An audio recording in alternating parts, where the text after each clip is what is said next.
This podcast is on the sinuses, the vertebral column, and individual vertebrae, and abnormal curvatures of the spine. So this is page 1 on your color bone sheet. All right, now we have sinuses. We have 2 pictures of the sinuses, and sinuses are spaces inside the bones. And there are 4 bones that have sinuses. The sinuses basically warm up the air as it goes through, and it also relieves pressure between your facial bones. And so I will only use these pictures on a lecture test. They will not appear on a lab test because we have no bones open to show you these spaces. And so what are the 4 sinuses? Well, the blue ones are the frontal sinuses on the frontal bone, okay, frontal bone. And then we have the ethmoid, the green ones, right here between your eyes. And then we have the sphenoid, are yellow, and so that's more down here. And then the maxillary are on the maxillary bone. And so the big ones, those are the largest. And so on the side view, you can see that the ethmoid goes down a bit, and then also that the sphenoids go to the side. And so this is just a frontal view of the sinuses, and this would be the side or lateral view.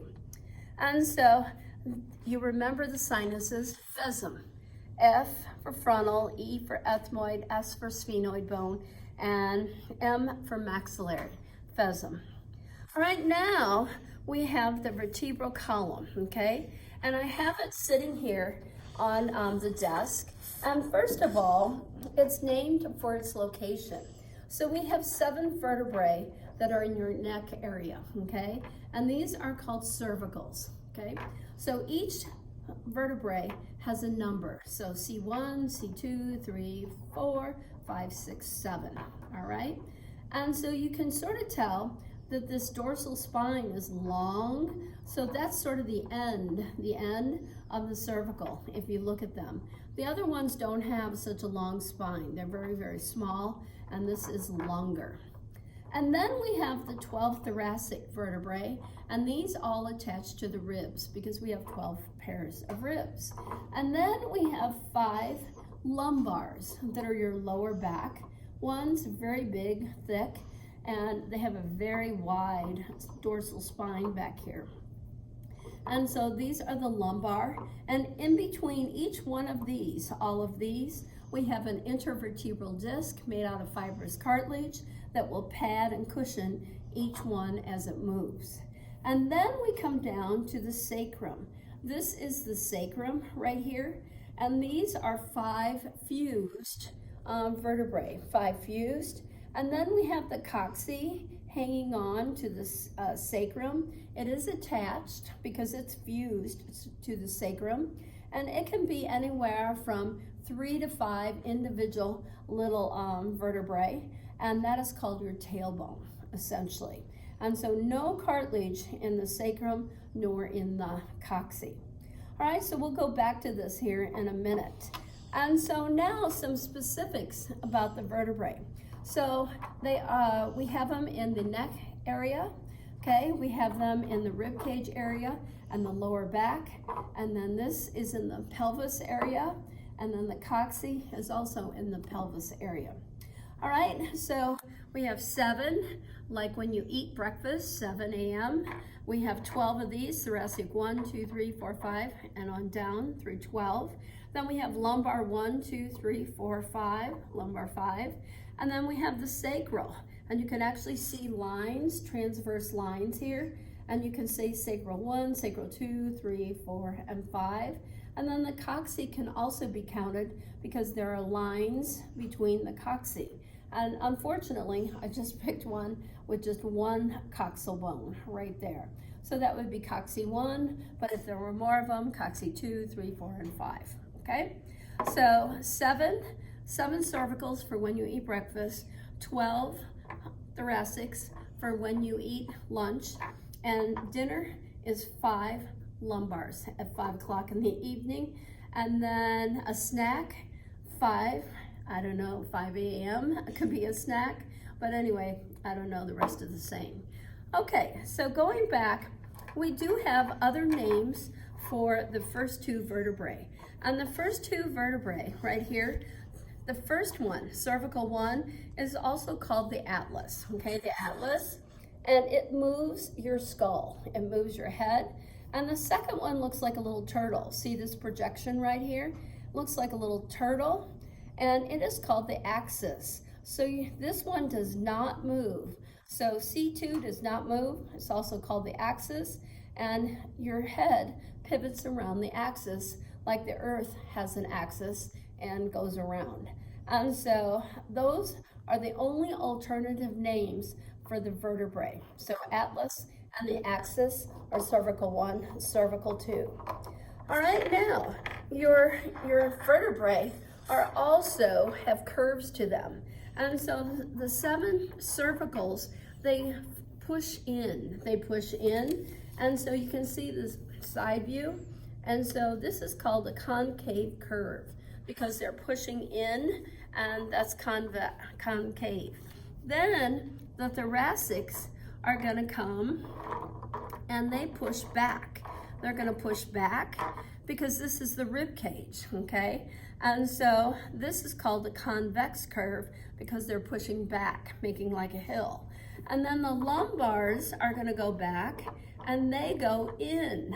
And so they go in like the cervicals.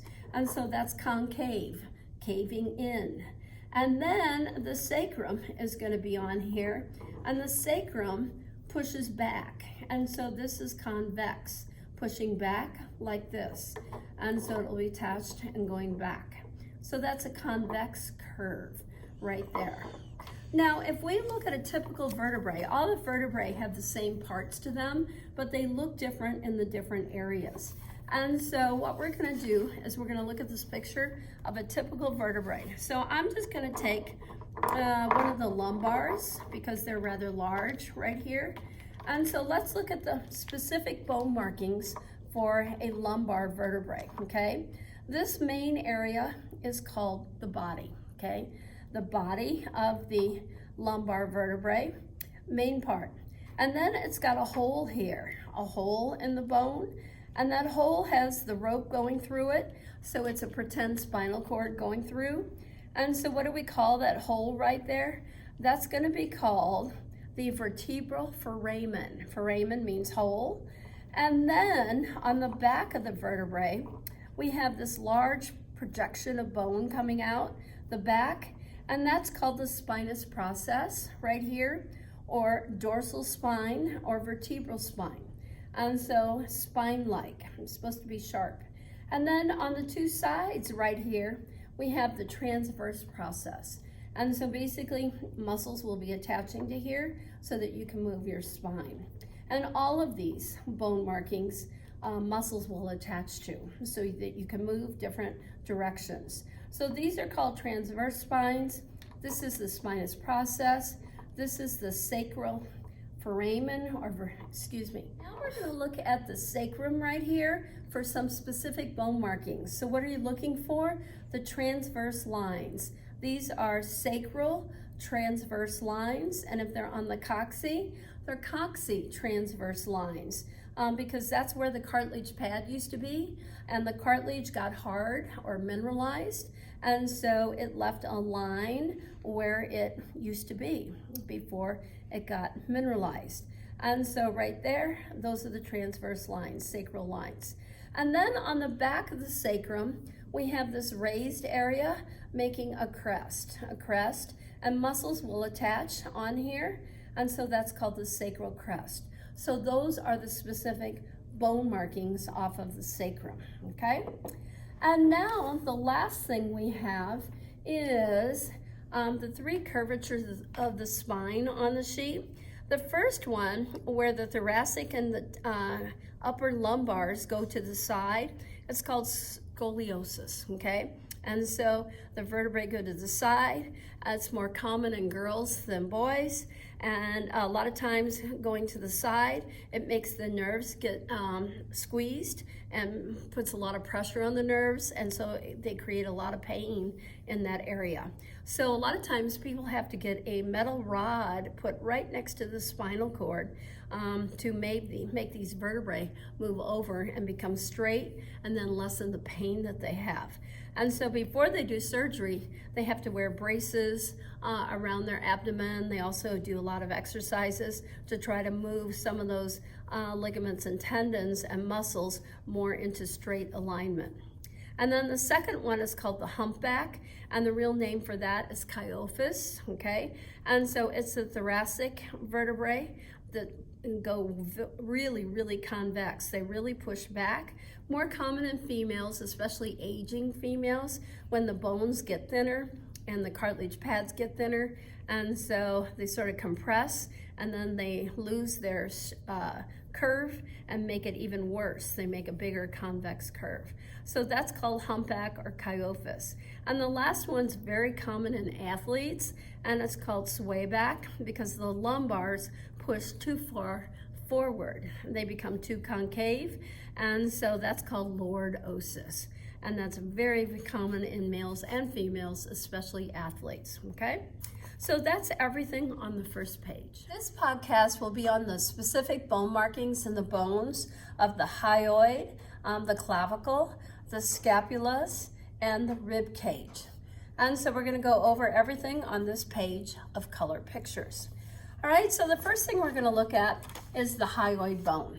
And this is the hyoid bone, and that's all you have to do is name the bone, hyoid. You don't have to name the little horns on it. That's not necessary.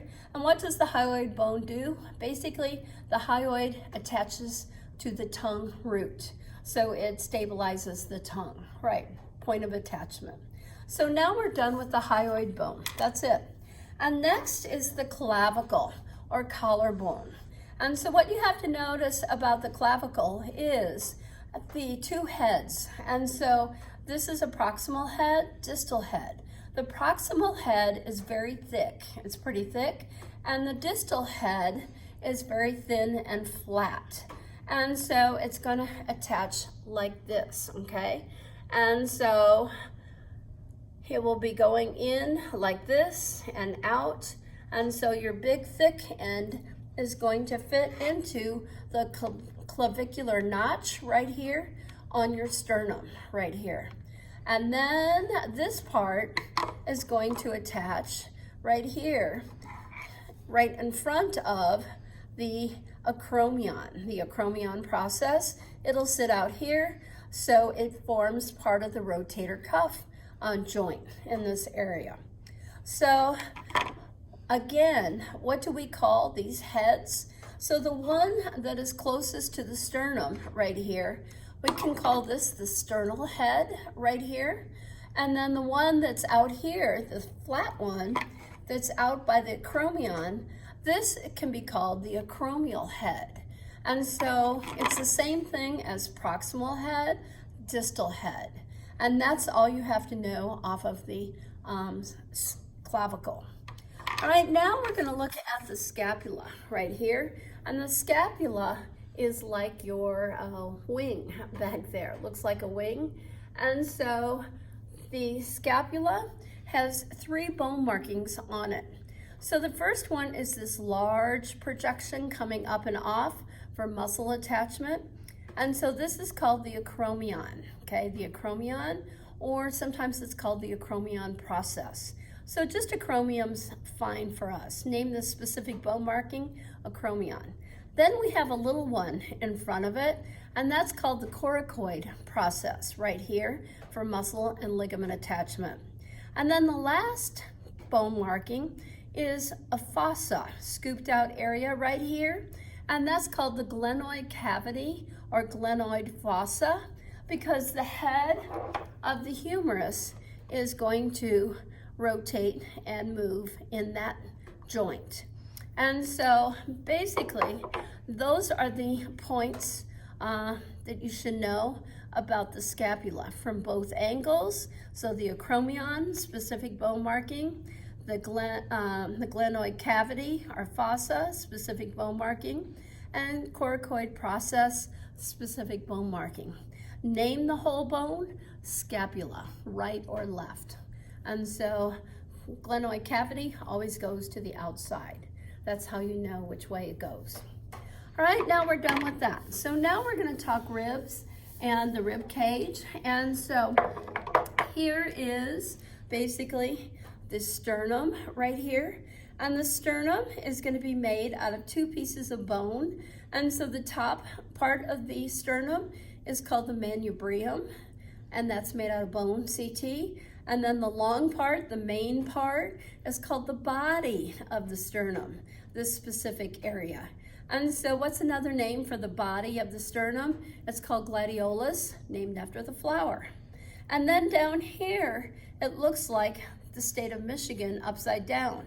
This is supposed to be hyaline cartilage, and it really is supposed to be like an arrowhead, like a triangle.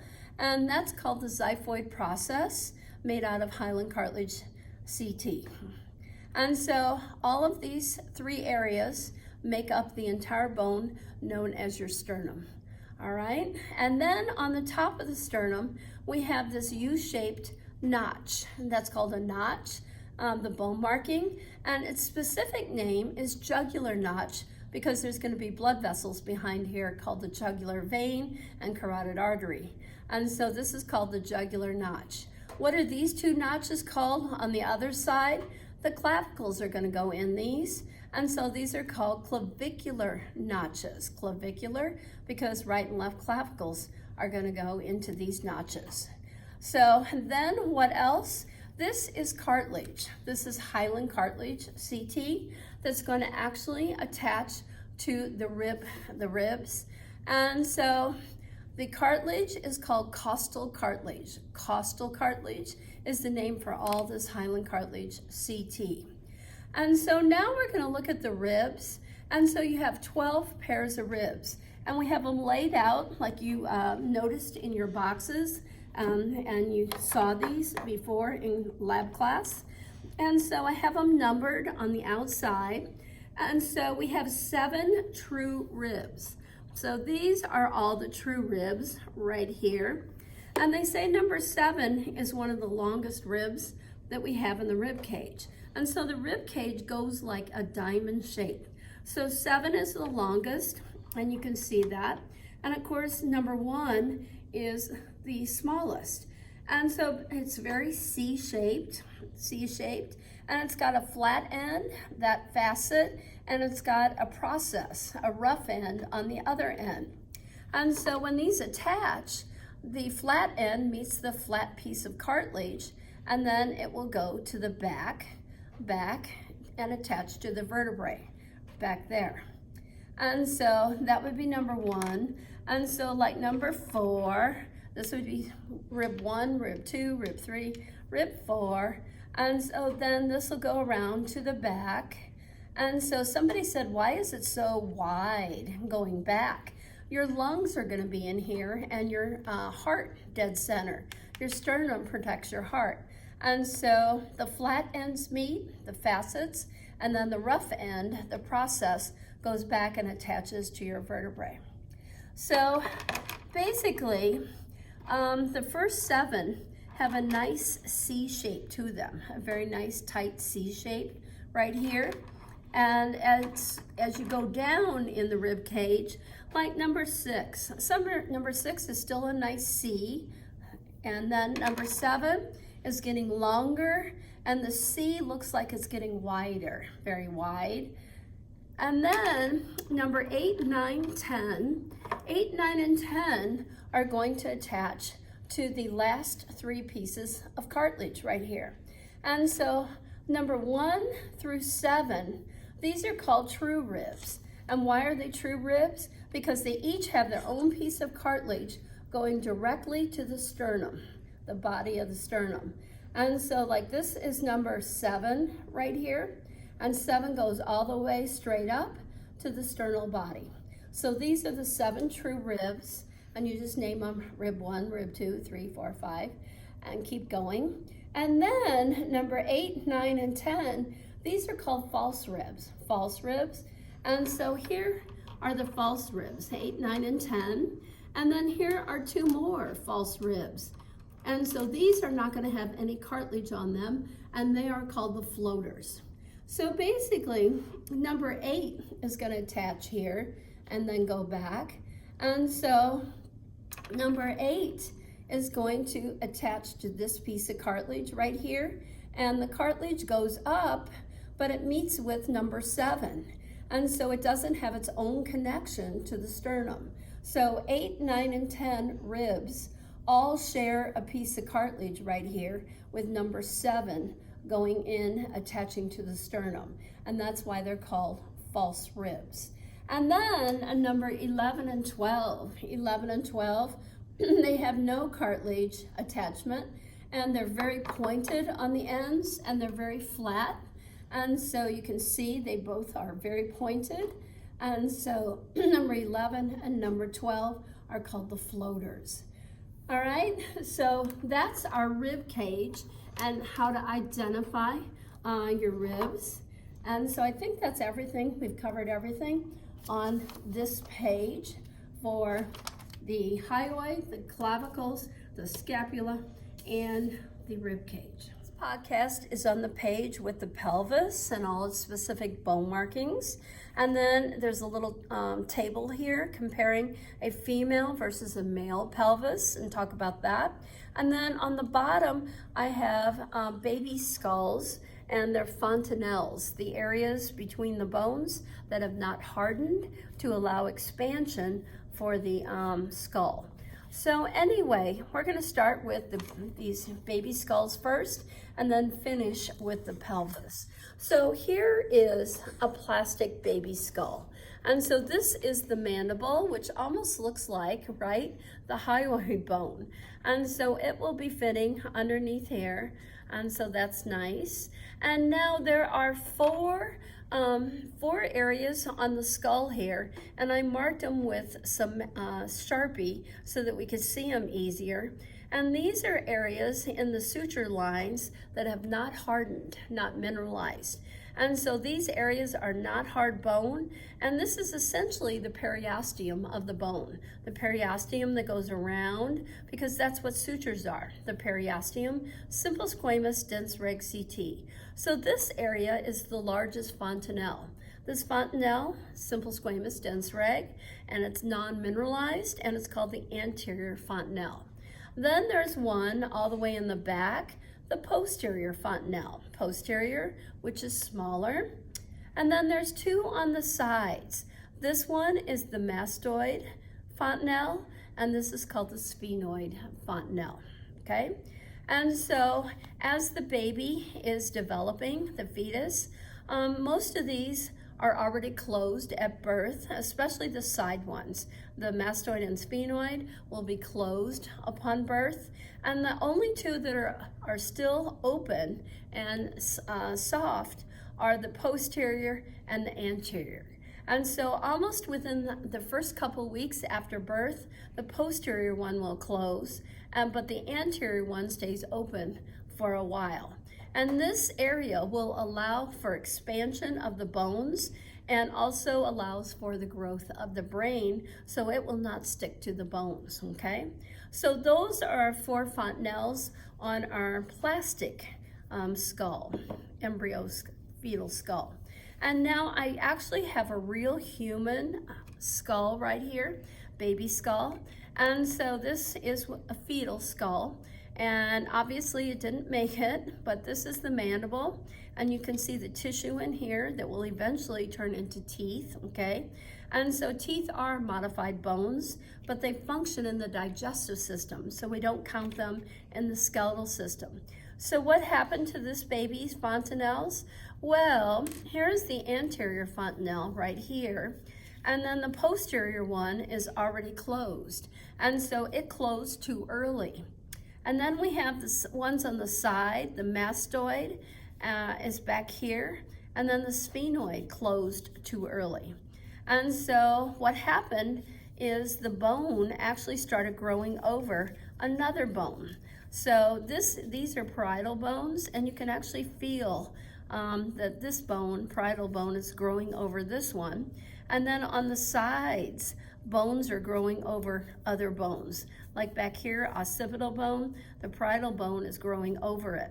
So this is going to cause the baby's brain to stick to these bones, and then that will cause death, essentially. So this is the anterior fontanelle, and it's still open, and because it died, it does feel hardened, and it was hardening, and so this would have probably caused the death.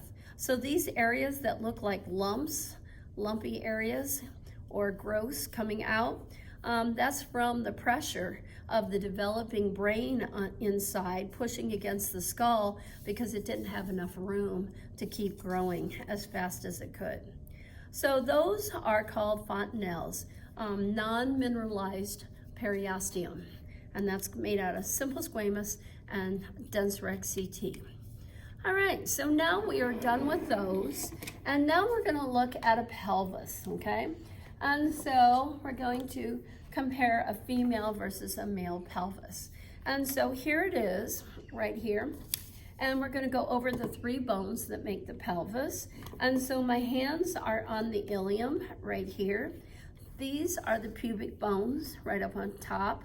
And then down here, I call it the rocking chair right here. This is all the ischium bone, okay? The ischium going down here, the ischium. And then we do have the lumbar vertebrae here. We got a sacrum, and we've got a little coccyx attached in the inside, if you can sort of see that right there.